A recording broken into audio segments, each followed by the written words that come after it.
द्रौपदीच्या सुंदर देहाचे रहस्य काय होते?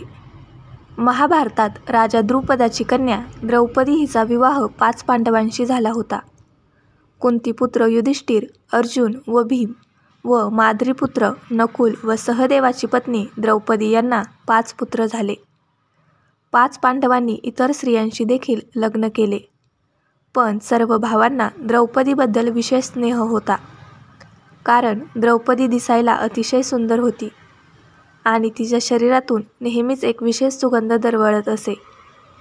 सर्व पांडवांनी आयुष्यभर द्रौपदीला साथ दिली आणि ते स्वर्गात गेल्यावर फक्त द्रौपदीला सोबत घेऊन गेले. द्रौपदीचा जन्म एका यज्ञातून झाला असे म्हणतात. द्रौपदी जन्मापासूनच अतिशय सुंदर आणि रूपमती होती. द्रौपदी सुंदर असण्यासोबतच वैचारिकदृष्ट्याही सक्षम होती. द्रौपदीचे मूळ नाव यज्ञसेनी आणि दुसरे नाव कृष्ण होते. द्रौपदीचे नाव कृष्ण ठेवण्यात आले कारण ती सावळी त्वचेची होती. द्रौपदीच्या शरीरातून सतत मादक सुगंध निघत होता. द्रौपदीचे स्नायू मऊ होते, परंतु रागाच्या किंवा युद्धाच्या वेळी ते कठोर आणि विस्तृत व्हायचे. युद्धाच्या वेळी सुंदर शरीर अत्यंत कठीण दिसायचे.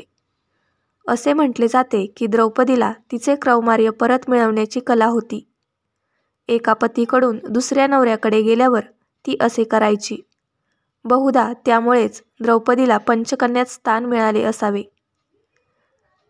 अशीच नवनवीन माहिती जाणून घेण्यासाठी मराठी नॉलेज यूट्यूब चॅनलला लाईक करा, शेअर करा आणि सबस्क्राईब करा.